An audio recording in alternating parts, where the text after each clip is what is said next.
चलिए, current affairs की जो श्रृंखला चल रही थी ये फिर से बढ़ाया जा रहा है। बीच में थोड़ा सा रोक दिया गया था क्योंकि चीज़ें कुछ डिस्टर्ब हो गई थी, उसके बाद फिर से बढ़ाया जा रहा है। आज ये जो है 13 जून 2025 का जो न्यूज़ था उस पर बेस्ड करंट अफेयर्स है।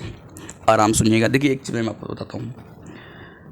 अभी शुरुआत हो रहा ना, जून का महीना चल रहा है, जून का। अब यहाँ से तैयारी आपको शुरू हुई जून से, और कहाँ पहुँचेगी? मई तक। मतलब मई में प्रीलिम्स होगा 2026 में, फिर उसके बाद मेंस होगा, इंटरव्यू सब चलेगा। अब ये जो जून से शुरू हो रहा है, बस यहाँ पे आप थोड़ा थोड़ा पढ़ते, जैसे मैं 5 करंट अफेयर्स को क्वेश्चन आपको बता रहा हूँ। इसके ये 5 अलग रहे हैं, लेकिन इसमें जो है बनाया जा सकता है कितने क्वेश्चन, लगभग 20-25 क्वेश्चन बन जाएगा अगर आपका एक बेसिक कॉन्सेप्ट। और ये 5 क्वेश्चन है, ये 5 क्वेश्चन ही नहीं, ये आपके 5 टॉपिक कवर करेंगे जो कि रोज़ के महत्वपूर्ण होंगे, और इस पर मैं एक्सप्लेनेशन करूँगा ही, तो इसमें कोई दिक्कत है नहीं। बस क्या है कि रेगुलर जो छोटा वीडियो भी रहेगा, ऐसा भी नहीं कि बहुत बड़ा बहुत लेंदी वीडियो तब अपलोड करेंगे, जैसे कोई स्टैटिक पोर्शन हो या एनालिटिकल कोई चीज़ हो उस पर करेंगे। लेकिन ये छोटी मोटी बात है क्योंकि रोज़ शॉर्ट तरह आपको देखना है, और थोड़ा थोड़ा एक ग्रैप्स करते रहिए। बहुत दिन होते हैं, बस अंदर क्या होता है ना कि हम लोग लास्ट में जाके पढ़ेंगे। कब? जब फरवरी आ जाएगा या मार्च आ जाएगा, तब उस समय लेके आएंगे पीट 365 लेके आएंगे, या कोई एनुअल करंट अफेयर जो समरी लेके आएंगे, तो वो पढ़ेंगे। छोटा छोटा करके टुकड़ों में बांटिए, और इसका कोई नुकसान नहीं है। अब इसमें मैं आपको बता रहा हूँ इस चीज़, तो आपको खुद ये लगेगा कि इसका कोई नुकसान नहीं। मतलब कि ऐसा नहीं है कि ये आपके आउट ऑफ सिलेबस है या मतलब कि फालतू चीज़ है, आप पढ़े हैं। और एक चीज़ और मैं आपको बताता हूँ, ये कब का है? ये 13 जून का न्यूज़ है। 13 जून का न्यूज़ मतलब कि आप न्यूज़ पेपर पढ़ चुके होंगे। 13 जून बीत गया है। अब ये मत एक सोचिए कि नहीं हम तो न्यूज़ पढ़े नहीं है, कैसे टेस्ट देंगे पता नहीं क्या होगा क्या नहीं, ये सब चीज़ हट गई है। न्यूज़ पढ़े होंगे पक्का, और नहीं पढ़े फिर तो भाई सबसे बड़ी इरेगुलरिटी है कि आप न्यूज़ ही नहीं पढ़ रहे हैं। मतलब करंट अफेयर्स यहीं से फॉल्ट होना शुरू होता है। यहीं से जो है ना कि एक होता है ब्रिज ऐसे बनता है कंटिन्यू, कुछ लोग ऐसे बनाते हैं, ऐसे तैयारी ब्रिज ऐसे बनता है, बीच बीच में गैप होता जाता है। ये गैप जो होता है, आप बताइए, जब गैप रहेगा तो कैसे काम चलेगा? तो कुछ ऐसी बातों को ध्यान रखिए, रेगुलरिटी बनाए रखिए। हम भी थोड़ा ट्राई करेंगे कि रेगुलरिटी मेंटेन रहे। होता है कई चीज़ें, इसीलिए देखिए थोड़ा सा कॉन्फिडेंशियल की जो होती है कि आदमी को सोच समझ के करना पड़ता है। ऐसा नहीं कि कुछ भी बोल दीजिए, हम लोग ऐसे नहीं, कुछ भी नहीं बोल सकते। समस्या इस बात की है, वरना तो बाकी जान गए हैं। चलिए, अब आप क्वेश्चन देखिए, क्वेश्चन देखकर अपने हिसाब से आंसर लगाइए। आपको क्या लगता है कि आपने क्या सेलेक्ट किया आंसर, फिर मैं आंसर बताऊँगा आपको। देखिए, पहला क्वेश्चन ये, चर्चाओं में रहने वाला सिल्वर नोटिस के संबंध में निम्न कथनों पर विचार कीजिए। पहला स्टेटमेंट क्या है? यह चांदी के बोर्ड पर लगा हुआ एक नोटिस है। दूसरा स्टेटमेंट क्या है? पहला सिल्वर नोटिस भारत की ओर से जारी किया गया था। अब आपने सिल्वर नोटिस के बारे में पढ़ा होगा तभी तो क्वेश्चन करेंगे। अब सिल्वर नोटिस नहीं पता तो फिर तुक्का मारेंगे। जो पढ़ा होगा सिल्वर नोटिस, वो यह पहला स्टेटमेंट गलत कर देगा अपने आप ही, क्योंकि ये तो इतना कैसी बात होगी। पहला सिल्वर नोटिस भारत की ओर से जारी किया गया था, वो यहाँ पर कन्फ्यूजन हो सकता है कि भारत था कोई और था। फैक्चुअल है, मतलब जो पढ़ा है उसके लिए ट्रैप कौन सा है? दूसरा स्टेटमेंट। लेकिन जो नहीं पढ़ा है, जो तुक्काबाज वाले, मतलब कॉमन सेंस वाले, जो होता है ना इधर उधर करने वाले, वो क्या करेंगे? वो इसको सही मान लेंगे। कौन सा है? यह चांदी के बोर्ड पर लगा हुआ एक नोटिस है। क्यों? कि ऐसा कॉमन सेंस लगाते हैं लोग कि यहाँ पे चांदी लिखा हुआ है, यहाँ पे सिल्वर लिखा हुआ है। ऐसा होता है ना कि आपको बताया जाता है कि प्रिलिम्स कैसे निकालना है, तो लोग ऐसा करेंगे। जब आप दिमाग लगाएंगे तो आप पहले को सही मान लेंगे। बस यही खेल है पूरा, यही पूरा खेल है। आपने आंसर क्या मारा था आपको खुद पता चल जाएगा। पहला वाला स्टेटमेंट क्या है? गलत है। दूसरा वाला स्टेटमेंट क्या है? गलत है। अब सही क्या है इस पर देखते हैं।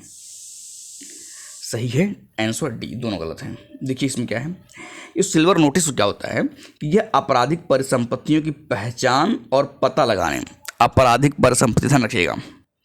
जैसे आपका दिमाग में सिल्वर नोट, अगर नोट्स में आपका नहीं है तो नोट कर लीजिएगा, अगर आपके पास है तो अंडरलाइन कर लीजिएगा कि यह आपराधिक परिसंपत्तियों की पहचान और पता लगाने तथा सूचना साझा करने के लिए एक अंतर्राष्ट्रीय उपकरण है। ध्यान रखिएगा, कौन सा उपकरण?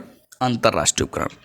अब जो ये दूसरा स्टेटमेंट दिया था, सबसे पहले किसकी ओर से जारी किया गया था? ये वाला स्टेटमेंट देखिए, पहला सिल्वर नोटिस भारत की ओर से जारी किया था। भारत की ओर से नहीं जारी गया था।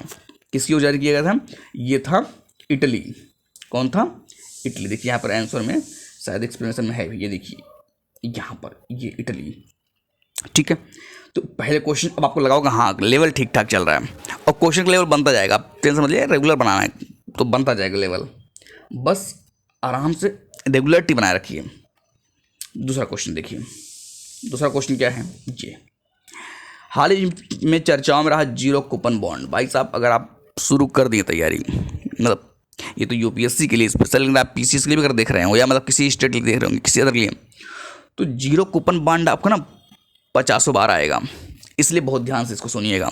जीरो कूपन बॉन्ड बहुत बारीकी से क्वेश्चन सॉल्व करिएगा। हाल ही में चर्चाओं में रहा जीरो कूपन बॉन्ड से संबंधित सही कथन नहीं है।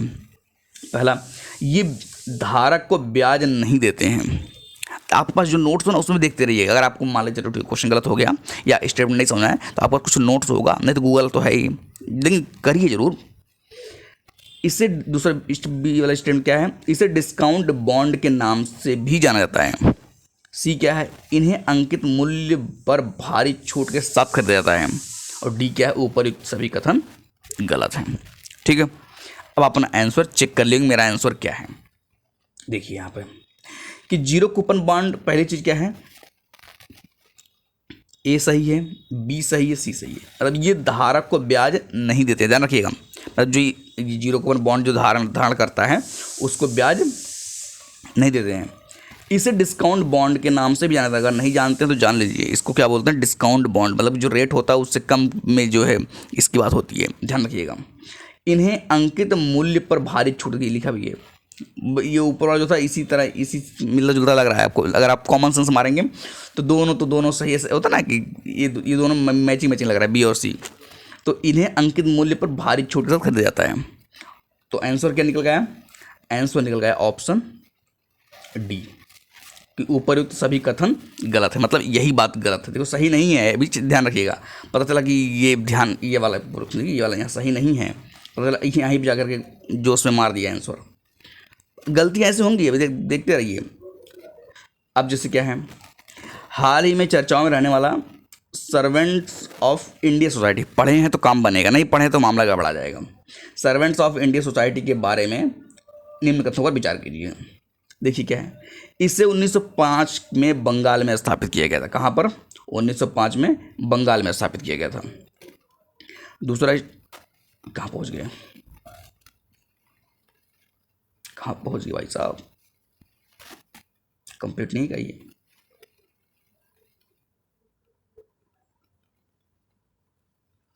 देख रहे हैं, थोड़ी सी चीज़ें गड़बड़ाती हैं। तो दूसरा स्टेटमेंट क्या है, गांधी जी इसके सदस्य थे, गांधी जी इसके सदस्य थे। तीसरा क्या है, यह संगठन गैर राजनीतिक और गैर सांप्रदायिक था। अब आप कॉमन से सोचिएगा तो क्वेश्चन सॉल्व हो जाएगा, और नहीं सोचेगा तो नहीं हो पाएगा।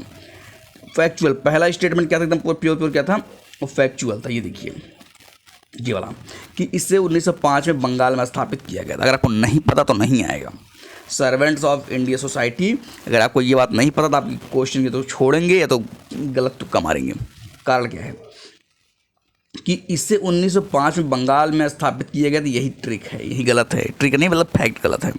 ये बंगाल में नहीं, कहाँ पर था, पुणे महाराष्ट्र में। बस ये चीज़ समझ में आना चाहिए। अगर इतना नहीं है तो फिर तो कुछ होती है ना कि क्वेश्चन बनाने के तरीके कुछ होते हैं। गांधी जी इसके सदस्य थे। अब गांधी जी सदस्य शायद आप पढ़े भी नहीं होंगे, मतलब किताब भी पढ़ेंगे तो नहीं मिलेगा जल्दी कि गांधी जी के सदस्य थे कि नहीं थे। यह संगठन गैर राजनीतिक और गैर सांप्रदायिक था। ये बात एकदम सिंपल लग रहा है, इसमें मतलब कुछ ट्विस्ट नहीं लग रहा। गैर राजनीतिक गैर सांप्रदायिक, ऐसा तो लिखेंगे कि सांप्रदायिक था, ये राजनीतिक था, ऐसा तो लिखेंगे नहीं। तो ये तो सही लग रहा है, अगर आप कॉमन सेंस जाएंगे तो ये सही लग रहा है। गांधी जी के सदस्य, अगर आपको सदस्यों के बारे में पता हो या इनके संस्थापक लोग बारे में पता हो तो आप थोड़ा तुक्का मार सकते हैं। तुक्का क्या मारेंगे, जैसे इसके संस्थापक की बात करें तो इसके संस्थापक कौन है, गोखले जी थे, है ना। जैसे आपको लगे गोखले जी हैं तो हो सकता है कि गांधी जी के सदस्य हो, क्योंकि उनके गुरु थे। अब ये बात पता होनी चाहिए। तब अगर गोखले के बारे में नहीं पता है कि गोखले इसके संस्थापक सदस्य थे, तब आप जो है गांधी के बारे में सोच भी नहीं पाएंगे, तब आप तुक्का मारेंगे। फिर अगर तुक्का मारेंगे फिर आप केवल ऑप्शन 3 पर जाएंगे और जब 3 पर जाएंगे तो आंसर ए मारेंगे, जो कि गलत हो जाएगा। सही क्या है, केवल पहला वाला गलत है, बाकी गांधी जी सदस्य थे और यह संगठन गैर राजनीतिक और गैर सांप्रदायिक है। ठीक है, सांप्रदायिक था। तो क्या आंसर हो जाएगा, केवल 2 सही। तो अब आपको लग रहा होगा कि हाँ आपने गलत सोचा था, आप भी सोच रहे हैं, अगर पढ़ रहे हैं तो सोच रहे हैं, नहीं पढ़ रहे हैं बात ही खत्म, फिर तो अल्लाह बल्ला कुछ भी कर दीजिए, क्या दिक्कत है। आंसर भी देखिए कि पूरे महाराष्ट्र में स्थापित किया गया था। संस्थापक कौन थे, गोपाल कृष्ण गोखले, जी के देवधर, ए वी पटवर्धन, एन ए द्रविड़। और याद रखिएगा यूपीएससी ऐसे क्वेश्चन पूछ रहा है संगठन के बारे में, जैसे गदर आंदोलन वगैरह, है ना, तो उनके लोग बारे में पूछता है यूपीएससी, मतलब पर्सनालिटी पे फोकस करता है। तो पर्सनालिटी मन कर आपको पढ़ लीजिएगा कि चलो गोपाल कृष्ण गोखले के बारे में ये कौन सी है, जी के देवधर कौन है, ए वी पटवर्धन कौन है, एन ए द्रविड़ कौन है ना। तो इससे क्या थोड़ा सा कॉन्सेप्ट और क्लियर हो जाएगा। उसके बाद देखिए ये वाला पॉइंट कहाँ गया, ये क्वेश्चन देखिए, चर्चा में रहे संयुक्त सरल शरणार्थी उच्चायुक्त UNHCR। नहीं पढ़ें तो पढ़ लीजिए, स्टैटिक में आपको मिलेगा, बार बार मिलेगा। ये सब ऐसी चीज़ें बार बार रिपीट होंगी, लेकिन फिर भी गलत होता है, के बारे में विचार कीजिए। इसे संयुक्त राष्ट्र महासभा ने स्थापित किया था, प्योर फैक्ट है। इसे 2 बार नोबेल पुरस्कार मिला था, प्योर फैक्ट है। नहीं पता तो नहीं होगा, पता है तो होगा, तुक्का मारेंगे तो कुछ भी मार दीजिए फिर तो। अच्छा, तुक्का लोग कुछ ऐसे मारते हैं, सी जो नहीं समझा दोनों मार दो, जिसने ऐसा तुक्का मारा सही हो गया उसका क्योंकि ये भी सही है, ये भी सही है, और इस 2 बार नोबेल पुरस्कार मिला, ये भी ध्यान रखिएगा, तो ये भी सही है।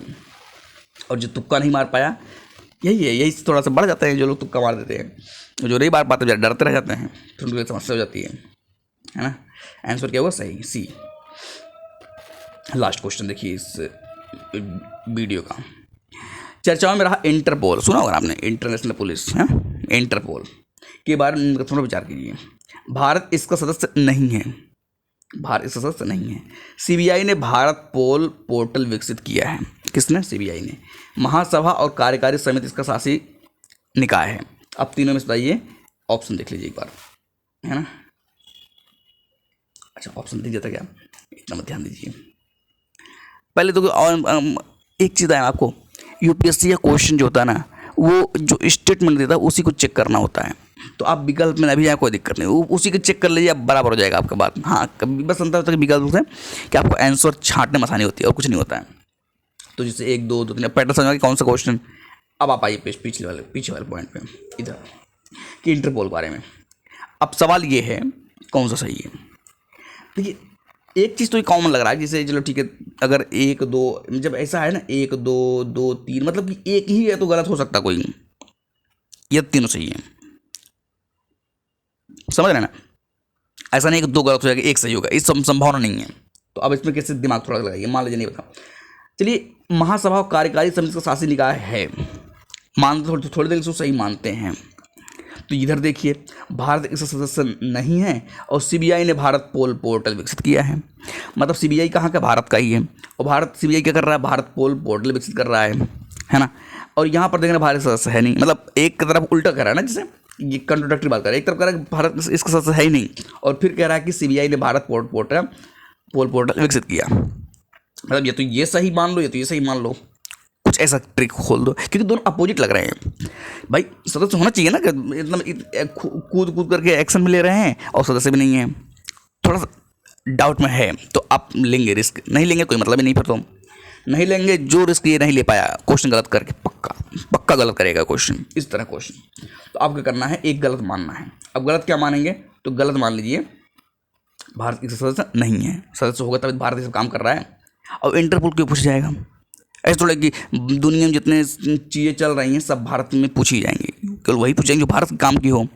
तो भारत सदस्य नहीं है और भारत ऑलरेडी काम कर रहा है, ऐसा लग रहा है, पॉजिटिव वाइब्स दे रहा है। अब देखो यार वही चीज़ है कि आंसर देखने के बाद या मतलब कि सब कुछ मिलाने के बाद तो लगता है कि हाँ ये तो ऐसे से उससे बात अलग है, लेकिन गेस लेना पड़ेगा इसमें। कोई मैं आपको नहीं बता रहा हूँ कि आप सही करेंगे, जिसने तुक्का मारा 1 2 3 सही किया पक्का गलत क्वेश्चन उसका, उसके लिए बनाया गया है कि जिसने तुक्का मारने का प्रयास किया वो पक्का गलत हो, क्योंकि तुक्का कोई 1 2 नहीं मारता है। तुक्का कौन मारेगा, 1 2 3 मारेगा पूरा ओवरऑल, या तो यस या तो नो ऐसे मारेगा।